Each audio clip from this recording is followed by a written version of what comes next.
Corporal, prepare the report immediately. Yes, sir. Use the notes on the table. Right away, sir.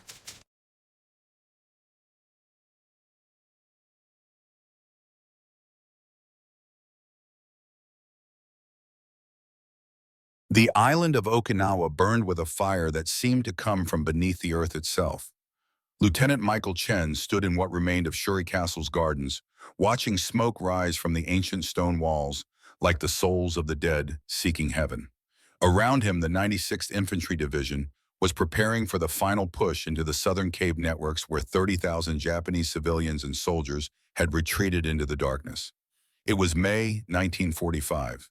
The war was ending everywhere except here, where it seemed determined to consume every living thing before surrender could be spoken. Chen was a surgeon, not a combat soldier, though the distinction had become meaningless over the past 73 days of fighting. His hands, trained at Johns Hopkins to repair the delicate architecture of the human body, were now more familiar with the brutal mathematics of triage. Red tag, yellow tag, black tag, live, wait, die. The poetry of medicine had been replaced by the arithmetic of mass death. The field hospital sat in the ruins of what had once been a tea house, its elegant roof tiles now scattered like broken teeth across the mud.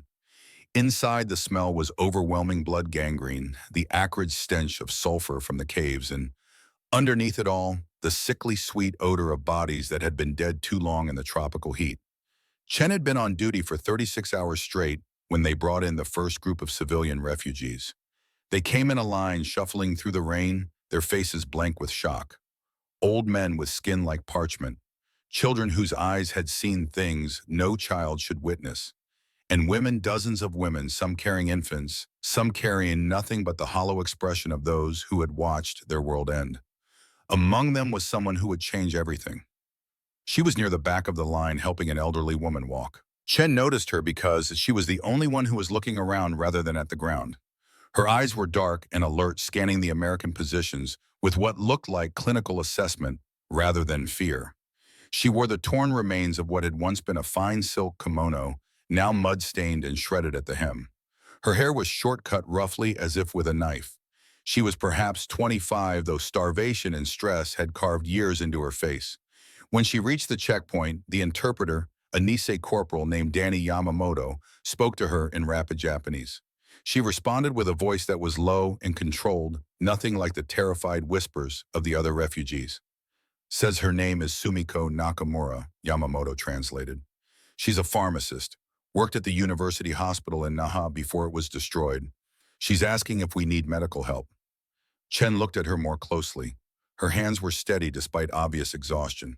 There was an intelligence in her eyes that hadn't been extinguished by whatever horrors she'd survived. Ask her if she can identify medications, Chen said. We captured a Japanese medical cache yesterday, but the labels are in kanji. Half of it might be useful or it might all be rice powder for all I know. Yamamoto translated. Sumiko's eyes widened, slightly surprise or perhaps hope. She nodded. Tell her to come with us to the supply tent. Keep an armed escort with her at all times. And Yamamoto, you stay close. I want to know everything she says. What Chen didn't know was that this decision, born purely from medical necessity, would lead him into a moral labyrinth from which there would be no clean exit. The supply tent was chaos. Boxes of captured Japanese equipment were stacked alongside American medical supplies, creating a bizarre pharmacy of two nations at war. Chen led Sumiko to the Japanese crates, Yamamoto and two armed privates flanking her. She approached the first box and knelt beside it, her movements precise despite her obvious fatigue. Her fingers traced the labels, reading the characters with the ease of long practice. Sulfanilamide, she said in accented but clear English. Chen started. You speak English. She looked up at him, and for the first time he saw something other than professional composure. Fear, perhaps, or calculation. I studied pharmacy at Tokyo Imperial University. English was required. I did not want to reveal this to your soldiers. Sometimes it is safer to be thought ignorant. Yamamoto bristled. You lied to me. I omitted, she corrected. There is a difference. In war, omission is survival. Chen held up a hand. It's fine. It's actually better. We can work faster without translation. He gestured to the other boxes. Can you identify all of this? For the next 3 hours, Sumiko cataloged the captured medical supplies with a methodical precision that reminded Chen of his best residence back in Baltimore. She didn't just identify the medications, she noted dosages, expiration dates, potential uses, and contraindications. She filled pages of a notebook with neat columns of information switching between English and Japanese characters as needed. Chen found himself watching her hands as she worked. They were small, but sure the hands of someone who had spent years measuring mixing compounding. The nails were broken and dirty, but the movements were elegant. "This is morphine tartrate," she said, holding up a small vial. "Very pure. Japanese manufacture, probably from the Osaka plant before the bombings. You should save this for the most severe cases. Your American morphine is more plentiful, but less concentrated." "How do you know about our morphine supplies?" She looked at him steadily. "I am a prisoner, but I am not blind. I can see the medical waste disposal. I can estimate from the packaging what you have and what you lack." Chen felt a chill. This woman was observing, analyzing, gathering intelligence, even as she helped. Was she a spy, or simply a professional who couldn't turn off her training? "Are you going to report everything you see here?" he asked quietly. "Report to whom? The Japanese army that left us to die in the caves, the civilians they told to commit suicide rather than surrender." Her voice remained calm, but something dark flickered in her eyes. "I have no one to report to, Lieutenant. My family is dead. My university is rubble. My country has lost this war, even if your generals have not yet accepted our surrender. I am helping you because it is what I know how to do, and because, perhaps, if I am useful, you will not shoot me." The bluntness of her words landed like a physical blow. "We don't shoot prisoners," Chen said. "No." She gestured toward the entrance of the tent, where the sound of artillery rumbled like distant thunder. "Then what do you call what is happening out there?" Chen had no answer to that. As the day wore on, Sumiko's value became undeniable. She not only identified medications, but helped reorganize the entire pharmacy system, creating a hybrid protocol that drew on both Japanese and American medical practice. She showed the medics how to use bamboo splints in ways that conserve precious metal. She identified edible plants that could supplement the meager rations. By evening, Chen realized he had a problem. The refugee processing system was clear. Civilians were documented, searched for weapons and intelligence value, then moved to the secured camps in the north. Sumiko should have been processed hours ago. Instead, she was sitting in his medical tent showing a corpsman how to make antiseptic solution from captured iodine crystals. Yamamoto pulled him aside. "Sir, we need to move her to the civilian compound. The MPs are asking questions. She's doing valuable medical work. She's a Japanese civilian in an active combat zone. Regulations? Regulations don't account for someone with pharmaceutical expertise. We've got 200 wounded men and supplies I can't even identify without her. I need her here." Yamamoto looked uncomfortable. "For how long?" "I don't know, a few days, maybe a week. You're going to need authorization for that, and you're going to need a better reason than she's useful. The brass is jumpy after those civilians who detonated grenades at the checkpoint last week." Chen knew Yamamoto was right, but the thought of sending Sumiko away filled him with an unease he couldn't quite name. It wasn't just her medical knowledge, though, that was valuable. It was something else. The calm intelligence in her eyes, the way she moved through the tent with quiet efficiency, the sense that she was a note of order in a universe of chaos. "I'll get authorization," Chen said. "In the meantime, keep her here. Armed guard at all times, but she can continue working." That night, Chen sat in his quarters, a tent barely large enough for a cot and a field desk, and tried to write the request that would keep Sumiko in the hospital compound. Every version sounded either paranoid or inappropriate. "Japanese civilian possesses unique knowledge of captured medical supplies," made her sound like a spy. "Civilian pharmacist providing valuable assistance," made it sound like he was running a humanitarian operation rather than a military hospital.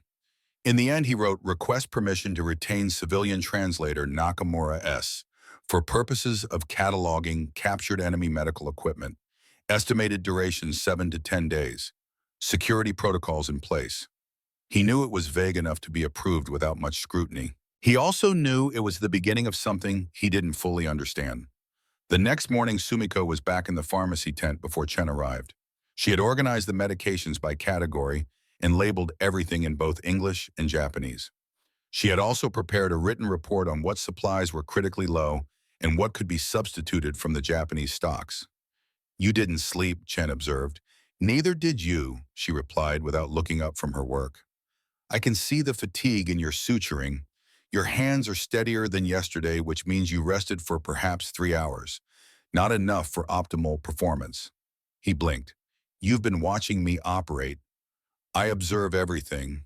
It is how I survive." She finally looked at him. "You are a good surgeon, Lieutenant. Better than our doctors in the cave hospitals. You take time with each patient even when you are exhausted. That is rare." Chen felt heat rise to his face. "I'm just doing my job." "No. Your job would be to stabilize them and move them out. You do more. You talk to them, even the dying ones, especially the dying ones. I watched you hold a private's hand yesterday as he bled out. You didn't need to do that. It wasn't medically necessary, but you did it anyway. How long have you been watching me?" "Since I arrived. You are the senior surgeon. Understanding your patterns helps me predict what you will need." There was something unsettling about being observed so closely, yet Chen couldn't bring himself to object. Instead, he asked, "What else have you observed?" Sumiko set down her pencil. "You are 30 years old, unmarried, from a Chinese family that probably immigrated to California before the war. You chose surgery because you like solving puzzles, but you are uncomfortable with authority. You joined the military out of duty, not passion. You hate the waste. Every death bothers you, even the enemy ones. And you are lonely." The accuracy of her assessment was like being dissected with a scalpel. "That's quite a profile from 2 days of observation." "It is what I do. I analyze, I deduce. It kept me alive in the caves when others panicked." She paused. "I hope I have not offended you." "No, just surprised." "Surprise is dangerous in war. I prefer to eliminate surprises." Over the following days, a strange routine developed. Sumiko worked in the pharmacy tent under guard, but her movements became more fluid, less observed. The guards grew accustomed to her presence. She became part of the hospital's ecosystem, as familiar as the generator's hum or the smell of disinfectant. Chen found himself seeking her out for consultations that went beyond medication. What did she think about this wound infection? Had she seen this pattern of symptoms in the cave hospitals? Could this surgical approach work with limited supplies? Her answers were always thoughtful, often brilliant. She had a way of seeing problems from angles he hadn't considered. And slowly, almost imperceptibly, their conversations began to drift beyond the purely medical. "Why pharmacy?" he asked one evening as they sorted through a new shipment of captured supplies. "My father was a pharmacist. Traditional herbs mostly, but he studied Western medicine too. He said that understanding chemistry was understanding the language of creation." She smiled slightly. Very poetic for a man who spent his days grinding roots. "Where is he now?" The smile vanished. "Dead. The March firebombing of Tokyo. He refused to leave his shop, said his patients needed him." She returned to her work, her hands moving mechanically. "I was in Okinawa by then. I heard about it from a letter that took 2 months to arrive. By the time I knew he was dead, he had been ash for weeks. I'm sorry. War makes us all sorry. It is the currency we trade in." She looked at him directly. "What about you? Why did you become a surgeon?" Chen considered lying, giving the stock answer about wanting to help people. But something about Sumiko's directness demanded honesty. "My younger brother died when I was 15, appendicitis that turned to peritonitis. The doctor got to us too late. I watched him die over 3 days screaming in pain. I decided I never wanted to feel that helpless again." "Did it work? Do you feel less helpless?" Chen looked around the tent at the blood-stained cots, the men missing limbs, the morphine that was never quite enough. "No, I feel more helpless every day." "Good," Sumiko said quietly. "Good. If you felt powerful, you would be dangerous. Helplessness keeps us human." It was in that moment, surrounded by the detritus of war, that Chen realized he was no longer seeing Sumiko as a refugee, a prisoner, or even a colleague. He was seeing her as a person. A brilliant, damaged, impossibly brave person who understood him in ways he didn't understand himself. And that realization terrified him, Because in the moral arithmetic of war, what he was beginning to feel was a calculation that didn't balance. Enemy and ally, prisoner and captor, Japanese and American. The equations were supposed to be simple, but nothing about Sumiko Nakamura was simple, and nothing about what he was feeling could be justified by any regulation in the Army manual. That night, Chen lay awake listening to the artillery, knowing that he was crossing a line he couldn't uncross. Knowing that the 7 days he'd requested to keep her in the hospital compound would not be enough. Knowing that he was falling into something that could destroy them both, but unable even with all his training in logic and science to stop himself from falling. Part 2, The Weighing of Souls, 4,000 words. The authorization came through on the 8th day, bland and bureaucratic. Request approved for continued civilian assistance. Duration extended as medically necessary. Maintain security protocols. Report weekly. Chen read it 3 times, relief and guilt warring in his chest. He had bought more time, but time for what? To catalog medications, or to continue the conversations that had become the only peaceful moments in his days. Sumiko's presence in the hospital had become normalized. The guards no longer watched her every movement. The other medics consulted her about Japanese medical techniques. She ate with the enlisted men, sitting slightly apart, but no longer isolated. And every evening after the worst of the day's casualties had been stabilized, she and Chen would sit in the pharmacy tent and talk. They talked about medicine, yes, but they also talked about music, poetry, the foods they missed, the places they had grown up. Chen learned that Sumiko had studied piano as a child, that she loved the poetry of basho, that her favorite food was her grandmother's mochi with red bean paste. She learned that Chen had wanted to be a concert violinist before medicine claimed him, that he wrote letters to his parents every week, but couldn't bring himself to describe what he actually did here, that he dreamed in both English and Cantonese. The conversations were a lifeline for both of them, a reminder that they were more than their wartime roles. But outside the pharmacy tent, the war ground on with relentless brutality. On the 14th day, a Marine patrol brought in a wounded Japanese soldier they'd found in a collapsed bunker. He was barely conscious, his left leg shattered by shrapnel, his breathing shallow and labored. Standard protocol was to stabilize enemy wounded, extract intelligence, then transfer them to the POW hospital. But this soldier was too far gone for transport. He would die on the way. Chen was prepping for surgery when Sumiko appeared in the operating tent. "You shouldn't be here," Chen said. The armed guard had followed her, but looked uncertain. "He's asking for something," Sumiko said quietly. "In Japanese, I can hear him." The soldier's voice was a whisper, hoarse and desperate. Sumiko moved closer, kneeling beside the operating table. She spoke to him in rapid Japanese.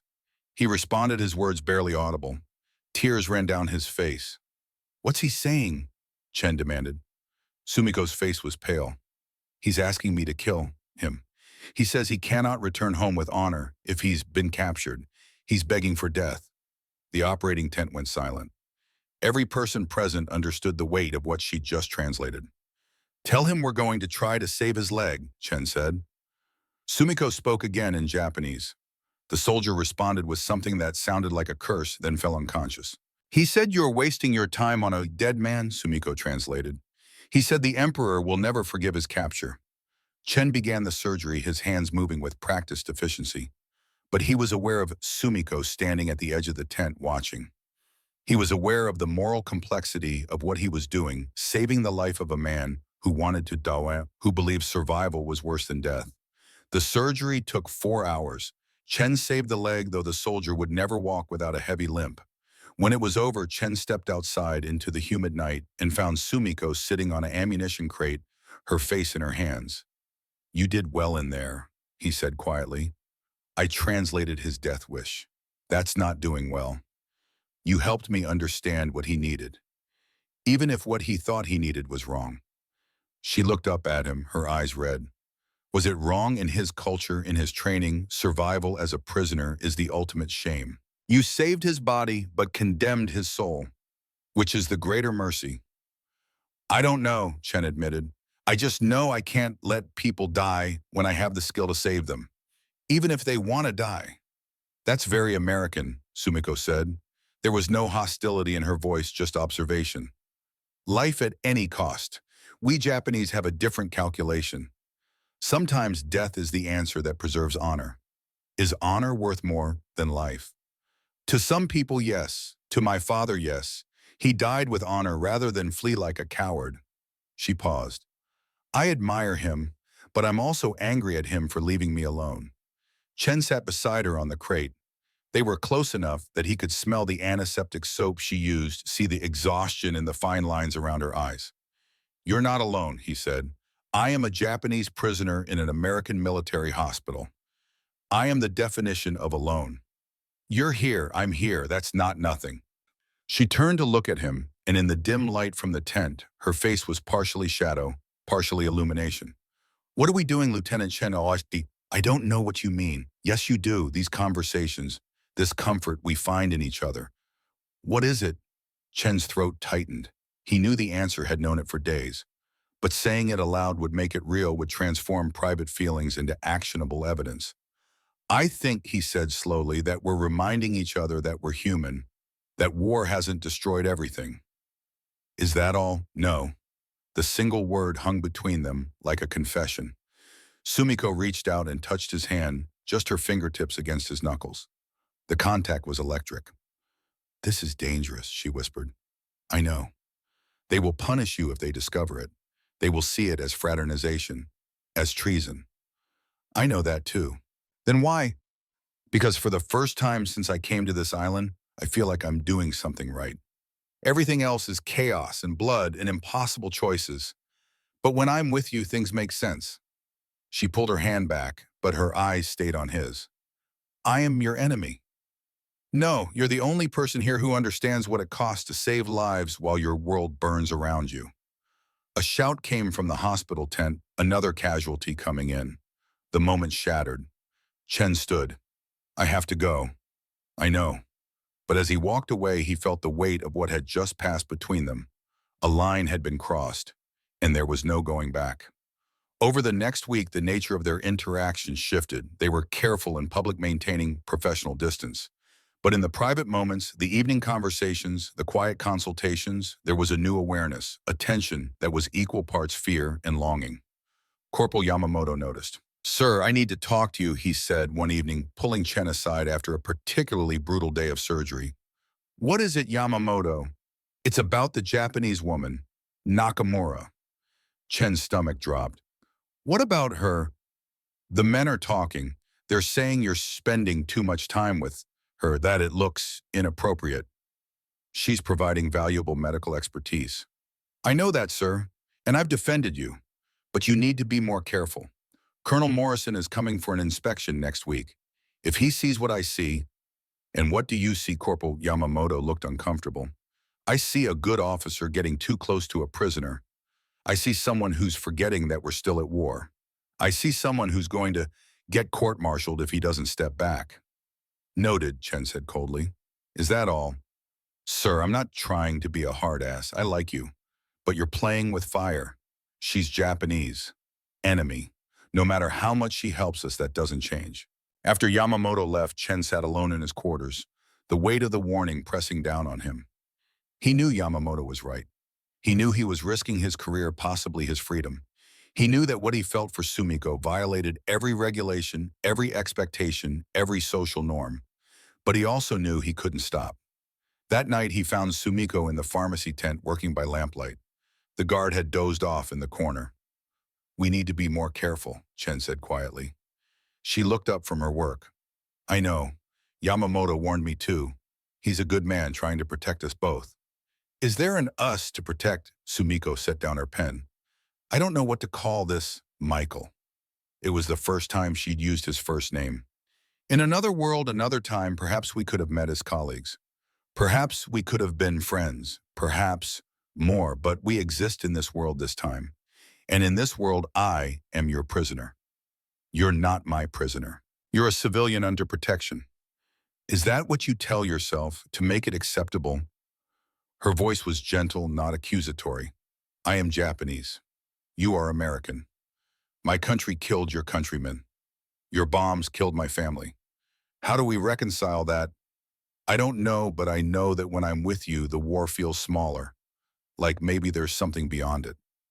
And what happens when the war ends, when I'm repatriated to Japan, When you go back to America, do we pretend this never happened? Maybe it doesn't have to end. How could it not? There is no future for us. The world won't allow it. Chen moved closer to her, close enough to see the flecks of gold in her dark eyes. What if we don't let the world decide? That's naive. Maybe, but I'm tired of letting the world tell me who I can care about. Sumiko's breath caught. You care about me. More than I should. More than is wise. More than I can explain. For a long moment, they simply looked at each other. Then Sumiko stood, closing the distance between them. This will destroy us both, she whispered. I know. We should stop now, before it goes further. I know that too. Then why? He kissed her. It was gentle at first, tentative, asking permission. She froze for half a heartbeat, then kissed him back with a desperation that matched his own. When they finally broke apart, both were shaking. This is madness, Sumiko breathed. Yes. We cannot, I know. Michael, the guard stirred in the corner. They jumped apart, returning to opposite sides of the tent. But everything had changed.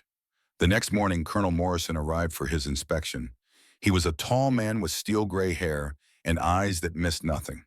Chen gave him the tour of the hospital facilities, showing the improved pharmacy organization, the hybrid medical protocols, the efficient use of captured supplies. And this civilian? Morrison asked, looking at Sumiko through the pharmacy tent's entrance. How long has she been here? 3 weeks, sir. She's been invaluable in cataloging the Japanese medical equipment. 3 weeks is a long time. When does she get processed into the civilian camps? She's still providing unique expertise, sir. The captured supplies can be cataloged by our own translators. I want her transferred to the civilian compound by week's end. Sir, she has specialized pharmaceutical knowledge that... Lieutenant Chen. Morrison's voice was flat. I don't care if she's a Nobel Prize winner. She's a Japanese civilian in an active combat zone. She represents a security risk. Transfer her out by Friday or I'll have the MPs do it. Yes, sir. After Morrison left, Chen stood outside the hospital tent watching the rain begin to fall. 3 days. He had 3 days. Yamamoto found him there. I'm sorry, sir. Not your fault. What are you going to do? Chen didn't answer, because he didn't know. The rational part of his mind knew Morrison was right. Sumiko should be in the civilian camps. Every day she stayed was a risk, but the thought of her leaving filled him with a desperation he couldn't name. That evening, he told her about Morrison's order. She took it calmly. It was always going to end. It doesn't have to. How can it not? You cannot keep me here indefinitely, and even if you could, what then? We conduct a romance in secret, always afraid of being discovered. That's not a life, Michael. That's a prison. Then come with me. When the war ends, when I go back to the States, come with me. She stared at him. You're serious? Yes. That's impossible. Immigration laws, anti-Japanese sentiment, your own family. I don't care. You should care. You would be destroyed. Your career, your reputation. And for what? A woman you've known for 3 weeks. For a woman who makes me remember why I became a doctor. For someone who sees me, really sees me in a way no one else ever has. Sumiko's eyes filled with tears. You beautiful, foolish man. Do you know what they would do to us? To you, the army would court-martial you. American society would shun you. And I would be the enemy woman who seduced an American officer. We would both be destroyed. Then we'll be destroyed together. She laughed through her tears. That's not romantic. That's suicide. Maybe, but I'd rather die trying to be with you than live safely without you. She touched his face, her palm gentle against his cheek. I love you for saying that, but I cannot let you destroy yourself for me. That's not your choice to make. Isn't it you're asking me to be complicit in your destruction? I can't do that. They stood in the rain, the water streaming down their faces, mixing with tears neither of them acknowledged. What do we do? Chen finally asked. We say goodbye, properly, with honesty, and we remember that what we found here was real, even if it cannot last. I don't want to say goodbye. Neither do I, but want and reality are different countries, and we cannot immigrate from one to the other. That night, they sat together in the pharmacy tent one last time. They didn't kiss again. They didn't make impossible promises. They simply held hands and talked about everything except the future. And when morning came, Chen watched as the MPS escorted Sumiko to the transport truck that would take her to the civilian camps in the north. She didn't look back. He didn't call out. But both knew that something essential had broken, something that could never be repaired. The war ended 3 months later. Japan surrendered. The world celebrated. And Lieutenant Michael Chen returned to America with decorations for valor, commendations for medical excellence, and a hollowness in his chest that no surgery could repair. San Francisco, 1947. Dr. Michael Chen walked through the doors of San Francisco General Hospital, his white coat crisp, his stethoscope a familiar weight around his neck. He had been back stateside for 18 months, had completed his surgical residency, had earned a position on staff at one of the finest hospitals on the West Coast. On paper, his life was a success. In reality, he moved through his days like a ghost inhabiting someone else's existence. He operated with mechanical precision. He made rounds with appropriate bedside manner. He published papers on surgical techniques developed in field hospitals. His colleagues respected him. His patients recovered.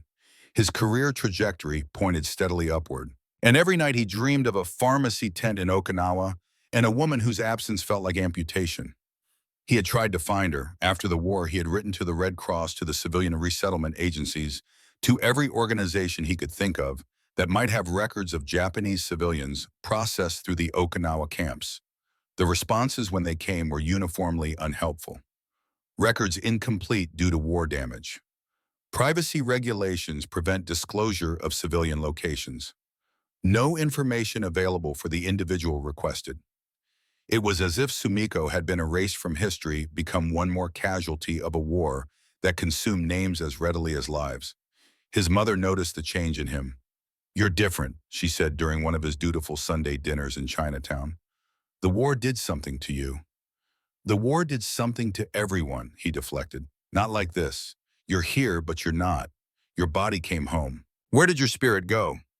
He had no answer to that. His father was more direct. "There's a nice girl daughter of the Wongs. Good family. She's a teacher, educated, speaks English and Cantonese. Your mother and I think, I'm not ready for that. You're 32 years old. When will you be ready?" "I don't know, Father. Maybe never." The conversation ended in uncomfortable silence, a pattern that repeated itself across months of familial pressure, and his stubborn refusal to engage with the future they envisioned for him. The truth was simpler and more complicated than he could explain. He compared every woman he met to Sumiko, and they all fell short. Not because they weren't intelligent or beautiful or kind, but because they weren't her. In the spring of 1948, everything changed. Chen was in the hospital cafeteria drinking bad coffee and reviewing surgical notes when someone sat down across from him. "Dr. Chen, I'm Dr. Sarah Feldman. I just started in pediatrics. I wanted to introduce myself." He looked up to find a woman in her late 20s with dark curly hair and intelligent eyes. She extended her hand. He shook it automatically. "Welcome to the madhouse," he said with practiced politeness. "I heard you were in Okinawa. Final push, right?" "Yes." "That must have been terrible." "It was war. War is terrible by definition." She smiled. "I like that. No false heroics, just honesty." She paused. "I was in London during the Blitz. Different war, same horror. Sometimes I think the people who came back are more damaged than the buildings own." Something in her directness caught his attention. "That's a dark assessment, but accurate. Buildings can be rebuilt exactly as they were. People can't." For the first time in months, Chen felt a spark of genuine interest in another human being. Not attraction, the space Sumiko occupied in his heart was unassailable, but recognition, another survivor, another person carrying invisible scars. They began eating lunch together.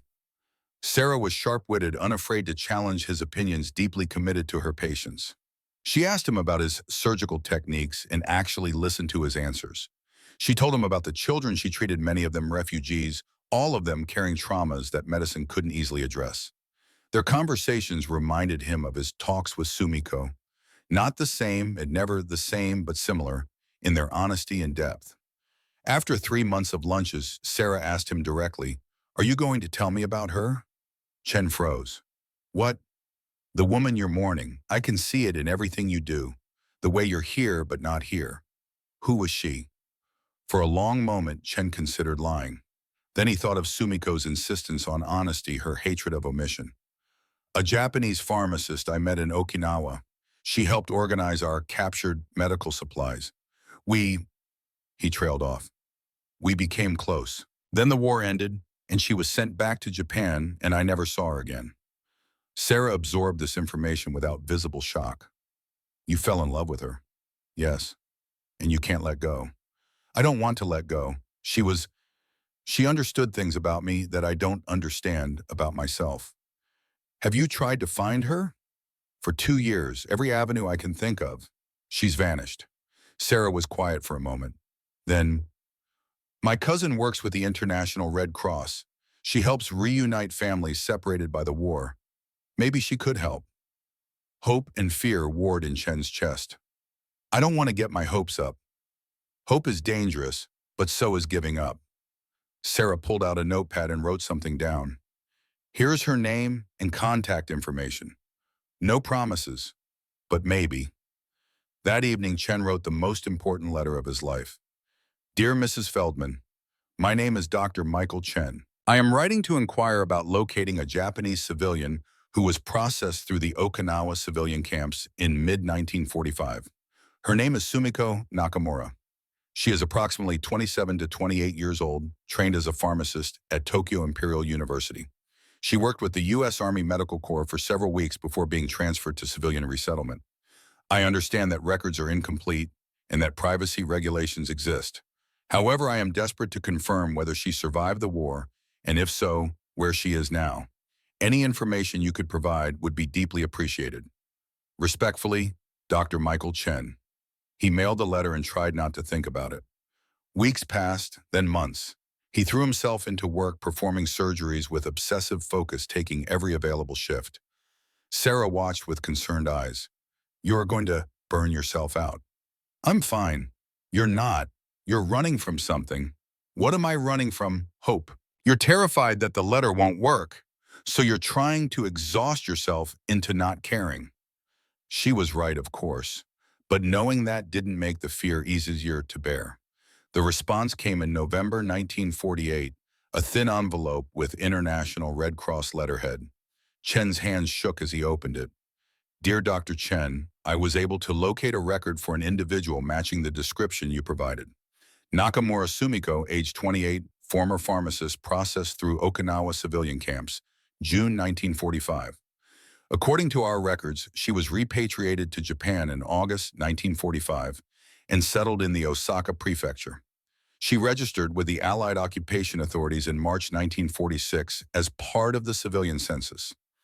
I am not authorized to provide her current address, but I can forward a letter to her if you wish to write one. She would then have the option to respond or not as she chooses. Please let me know if you would like me to do so. Sincerely, Mrs. Hannah Feldman. She was alive. The relief was so intense, Chen had to sit down. She was alive. He wrote the letter that same night, tearing up draft after draft until he had something that felt honest without being pathetic.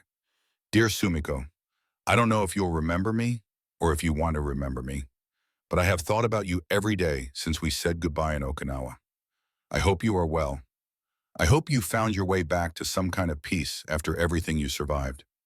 I am in San Francisco now, working as a surgeon.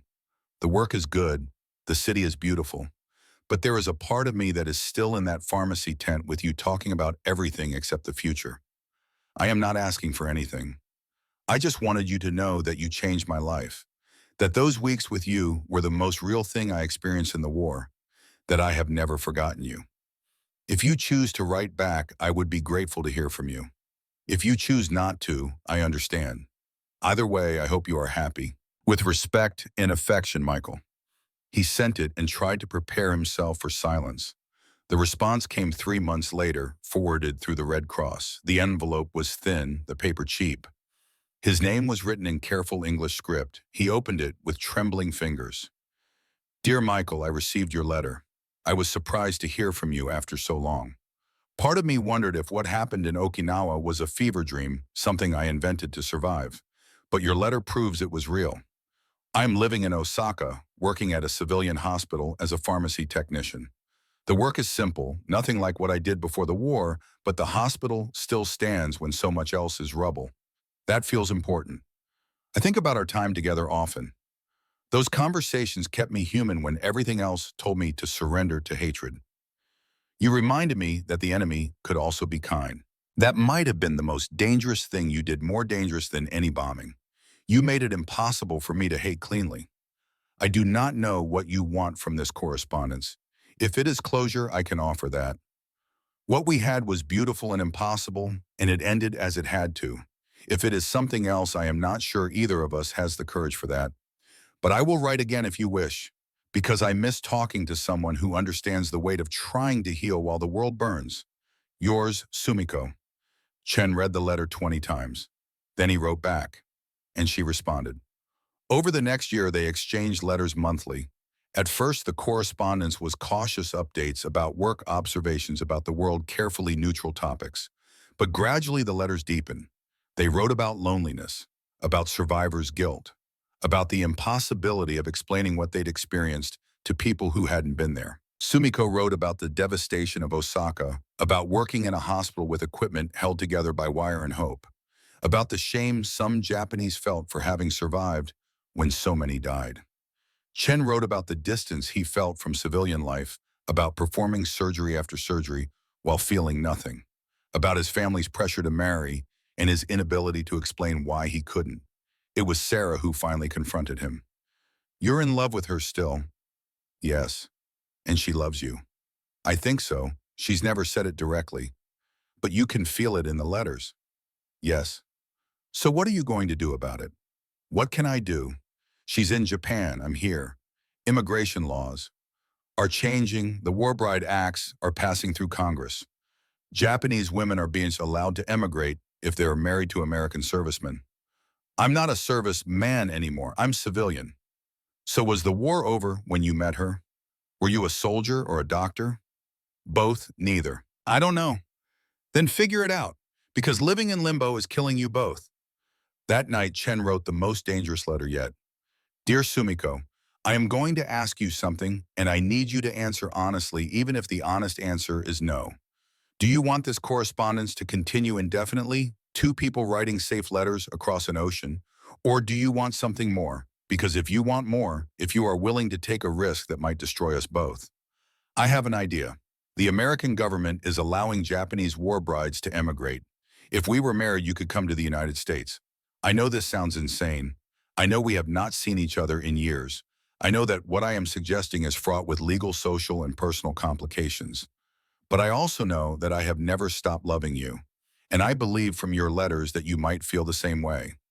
I am not asking you to decide immediately. Think about it. Consider the risks. But know that if you say yes, I will do everything in my power to bring you here. If you say no, I will understand. We can continue as we are, or we can stop corresponding if that would be easier for you. But please give me an honest answer. All my love, Michael. He mailed the letter and waited. Weeks passed. Chen went through his days in a fog of anxiety, performing surgeries, making rounds, eating, sleeping, all while waiting for a response that might never come. Sarah checked on him constantly. Any word? Not yet. Maybe the letter got lost. Maybe she's deciding how to say no. Or maybe she's figuring out how to say yes to something terrifying. The letter came in March 1955, years after they'd met in Okinawa. Dear Michael, yes, I have thought about nothing else since receiving your letter. I have listed all the reasons this is a terrible idea, the legal complications, the social stigma, the risk that what we feel is nostalgia for a time when we needed each other to survive, not love that can last in peace. But despite all of that, my answer is yes. I am terrified. I am probably making the biggest mistake of my life. But the thought of spending the rest of my years writing letters to you always at this safe distance is worse than the thought of failing spectacularly at something real. If you are serious about this, tell me what I need to do. Yours, Sumiko. Chen took the letter to Sarah, his hands shaking. She read it and looked up at him with tears in her eyes. You're really doing this. If I can figure out how. I know an immigration lawyer. Her specialty is reuniting families separated by the war. She might be able to help. The process took 18 months. Applications, affidavits, background checks, financial statements proving Chen could support a spouse, documentation of their correspondence, a proxy marriage ceremony conducted through the Red Cross. There were moments when the bureaucratic maze seemed insurmountable, times when Chen wondered if he was chasing an impossible dream. But in September 1951, he received the telegram, visa-approved stop arriving San Francisco, October 15, stop SS President Wilson, stop Sumiko. He stood on the dock at San Francisco Harbor on a gray October morning, holding flowers and trying to breathe. Around him, dozens of other men waited, servicemen who had married Japanese women during the occupation, all of them nervous, all of them aware that what they were doing was controversial, potentially dangerous. The ship docked, the gangway lowered, and then he saw her. She was thinner than he remembered, her face more lined. She wore a simple gray dress and carried a small suitcase. She was 33 years old now, 6 years older than when they'd met. She was the most beautiful thing he'd ever seen. Their eyes met across the crowd. She smiled, tentative, hopeful, terrified. He walked toward her, not running, not rushing, just moving through the crowd with absolute purpose.